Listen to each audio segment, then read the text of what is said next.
¿Cómo están, estimados alumnos y alumnas? Bienvenidos a esta segunda clase virtual. Vamos a platicar el día de hoy del concepto y las definiciones de la nueva gestión pública.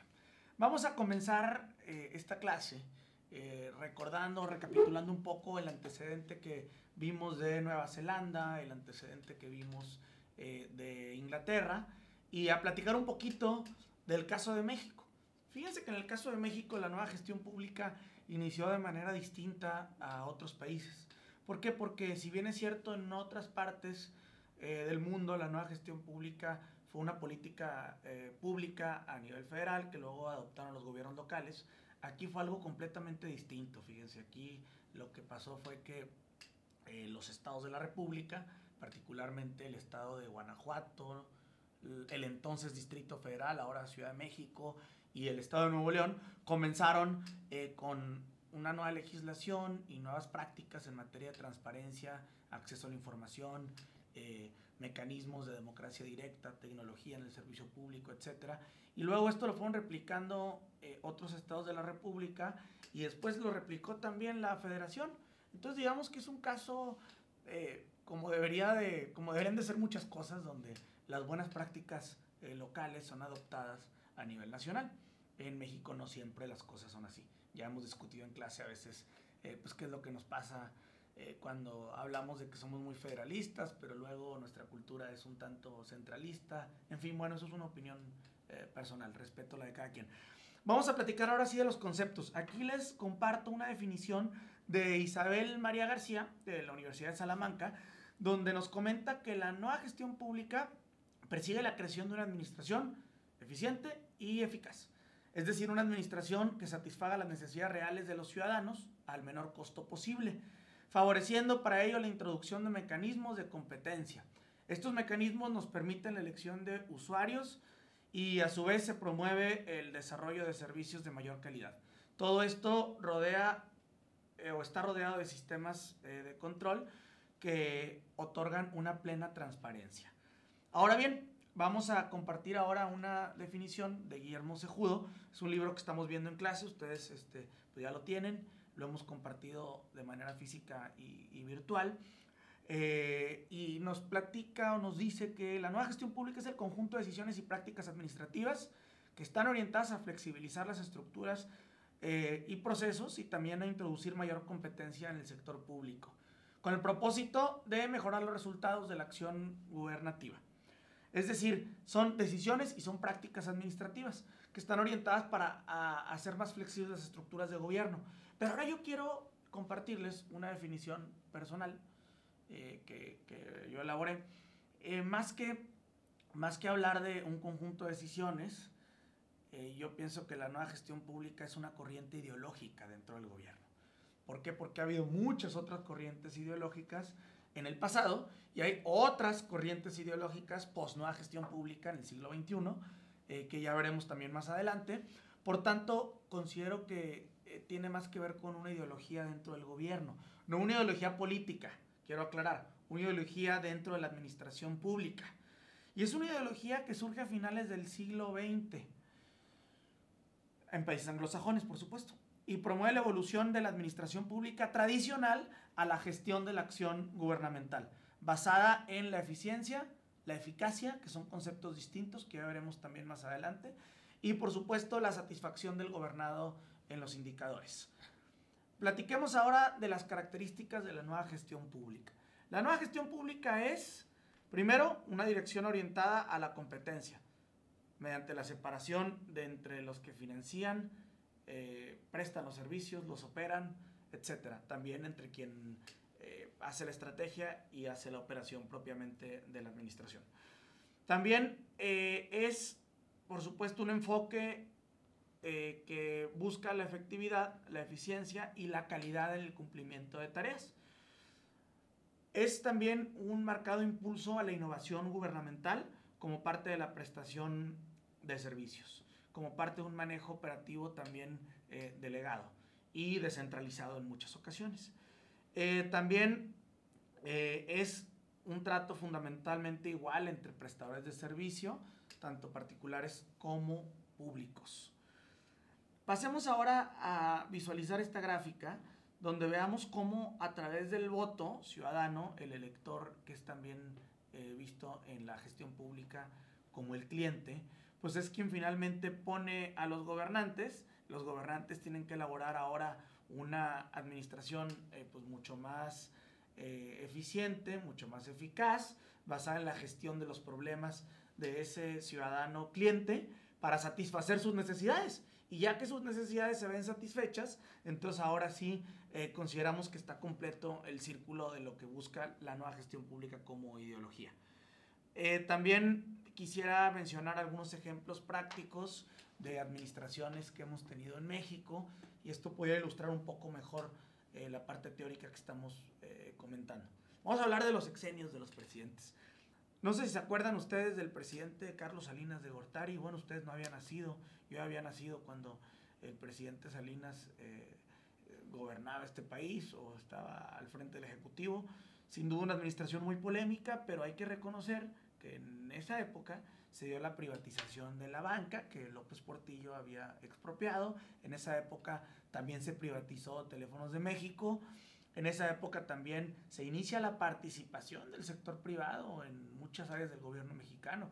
Yo me acuerdo cuando yo estaba chiquito que mi papá me llevó a un teatro, no me acuerdo si era teatro, cine, pero era propiedad del gobierno, o sea, había empleados de la Secretaría de Hacienda ahí pidiendo los tickets, etc. Y así pasaba en muchísimas cosas, ¿no? Y bueno, finalmente en el sexenio de Salinas se privatizaron muchas empresas públicas. Después vino el sexenio de Zedillo, se creó el CISEN, que es un centro especializado en inteligencia, en materia de seguridad pública, en materia de estrategia. Tuve la fortuna de tomar clase con uno de los precursores y también cabeza de ese sistema. También se hacen los primeros trámites en línea. En aquel entonces, cuando el presidente Zedillo gobernaba, pues es cuando en las familias normales, comunes y corrientes, como la de uno, empezamos a tener internet en nuestras casas. Bueno, también en esa época empezaron los primeros trámites en línea. Se creó el Manual de Prestaciones y Sueldos de la Administración Pública Federal. ¿Por qué? Porque los sueldos eran, todavía siguen siendo en muchos casos, discrecionales. Es decir, como yo quiero que ganes, eso vas a ganar, y no en función de la cantidad de responsabilidades que tienes dentro del gobierno. Entonces esto vino a profesionalizar un poco a la administración pública.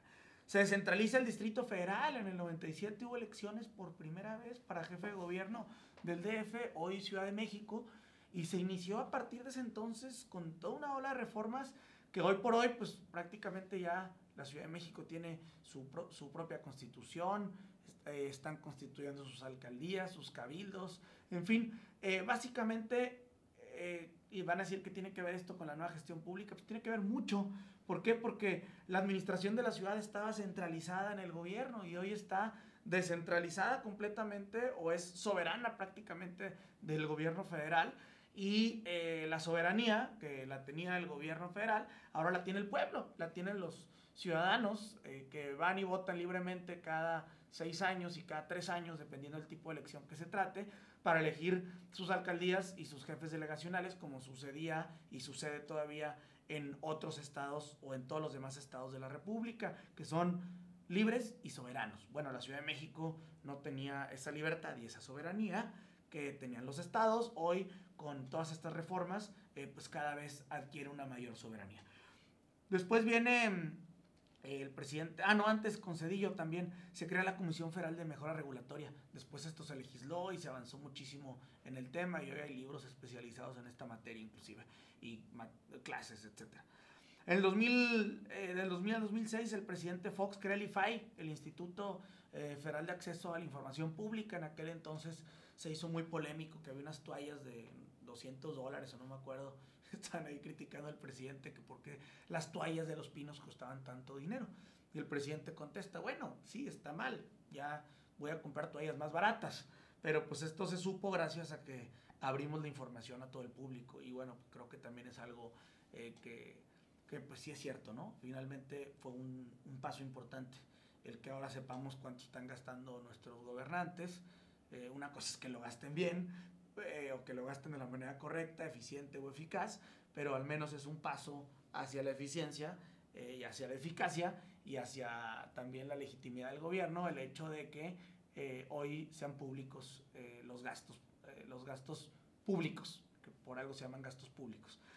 También se sistematizan otros trámites de gobierno, se reorganizan muchos programas sociales para que ya no, pues para que existan padrones de beneficiarios, que venga, oye, ¿sabes qué? A esta persona se le apoyó con una silla de ruedas, y entonces eso también hizo un poco más transparente a la administración pública. O se otorgaron estas becas y este es el nombre y el apellido de la persona, etc. Se paga la deuda externa, que la nueva gestión pública busca precisamente que la administración sea eficiente. Entonces, una administración endeudada no es necesariamente es una administración desde el punto de vista del gasto público muy eficiente. Bueno, pues se pagó la deuda externa en el sexenio de Fox. En el sexenio de Calderón se hacen reformas importantes al sistema de justicia penal. Se crea el Coneval para medir la pobreza. Hemos platicado en clase, ¿se acuerdan? Qué padre que ahora sabemos medir muy bien la pobreza. Ahora nada más nos falta pues combatirla y disminuirla, porque si bien es cierto, se ha avanzado mucho en materia legislativa y administrativa en este punto, se han transparentado muchos gastos en esta materia. También es cierto que antes de 1994 teníamos el mismo porcentaje de pobres que tenemos en México el día de hoy.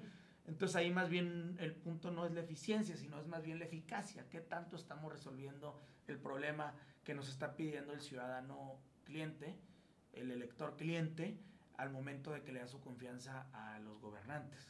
¿Estaremos resolviendo lo que nos están pidiendo? ¿Estaremos satisfaciendo las necesidades del ciudadano? Habría que preguntárnoslo y analizarlo, pero bueno, eso es un tema también de opinión personal, lo dejo abierto a debate. Se hacen reformas legales también en materia de transparencia y en materia electoral.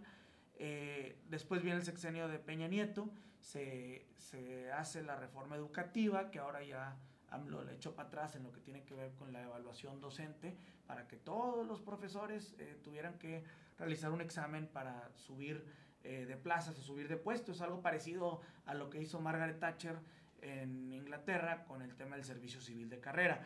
Después viene también la reforma energética, que consiste en que las empresas productivas del Estado, como Pemex y CFE, puedan celebrar contratos con particulares. ¿Qué permitió esto? Bueno, también que hubiera mayor eficiencia, que hubiera mayor transparencia y que pudiéramos atender los problemas de una mejor manera.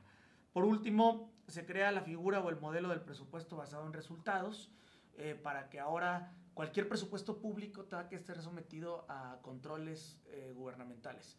Esto también representa un avance pues, muy importante y muy digno de destacar. Con esta parte concluyo esta sección. Recuerden también analizar el tema como tarea. Esta es una tarea para todos los que están viendo este video. Bueno, para los de la clase, si alguien es de la clase, no se preocupe, no me la tiene que entregar. Pero sí me tienen que enviar antes de su examen parcial la siguiente actividad. Tienen que estudiar el tema de las deudas descontroladas dentro del gobierno y hacer un análisis de las deudas per cápita más altas de todo México.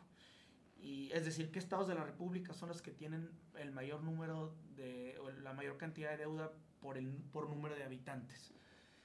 Y esto asociarlo con los conceptos de la nueva gestión pública que hemos visto durante esta sesión. Por otra parte, les pido que analicen del 2004 al 2006 en YouTube la era de los spots, particularmente aquí en Nuevo León, cuando la legislación en materia electoral dejaba abierto la posibilidad de que muchos políticos o muchos gobernantes pusieran el color de sus partidos por todos lados, en los puentes peatonales, en los spots, que pusieran también su foto, que pusieran pues muchos elementos que pudieran generar pues un condicionamiento del voto versus los programas públicos o una utilización o un uso indebido del recurso público para fines personales o políticos. Entonces les encargo mucho esa tarea. Van a redactar, igual que en la tarea anterior, un paper de máximo 5 cuartillas con todas las referencias bibliográficas conforme a los criterios que hemos platicado en clase. Nos vemos en la siguiente cápsula. Recuerden no salir de su casa, recuerden estudiar mucho, recuerden leer y recuerden que aunque no estemos físicamente yendo a clases, sí hay que estudiarle y hay que hacer exámenes. Les mando un abrazo a todos, amigos. Que les vaya muy bien. Hasta luego.